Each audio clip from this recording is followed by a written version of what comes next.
বিএনপির ভারপ্রাপ্ত চেয়ারম্যান তারেক রহমানের ৬১তম জন্মদিন আজ বৃহস্পতিবার ২০ নভেম্বর। ১৯৬৫ সালের এই দিনে জন্মগ্রহণ করেন তিনি। সাবেক রাষ্ট্রপতি জিয়াউর রহমান এবং সাবেক প্রধানমন্ত্রী খালেদা জিয়ার জ্যেষ্ঠ পুত্র তিনি।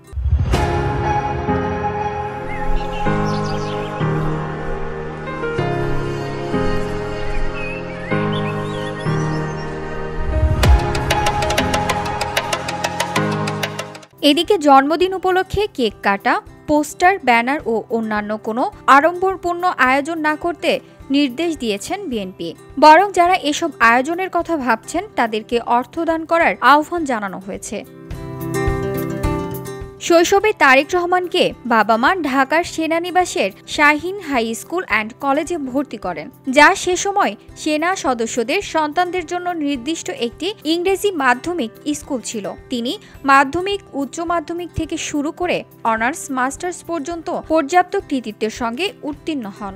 স্নাতকোত্তর পর্যায়ে তার পছন্দের বিষয় আন্তর্জাতিক সম্পর্ক IR বিভাগে পড়াশোনা করেন। ১৯৬৮ সালে বগুড়া জেলার গাবতলী উপজেলার প্রাথমিক সদস্য পদ গ্রহণের মাধ্যমে আনুষ্ঠানিকভাবে রাজনীতিতে প্রবেশ করেন তারেক রহমান। পরে ১৯৯৩ সালে তিনি বগুড়া জেলা বিএনপির সদস্য হন। ১৯৯১ সালে জাতীয় নির্বাচনে তিনি দলের পক্ষে জনমত গঠনের সক্রিয় ভূমিকা পালন করেন।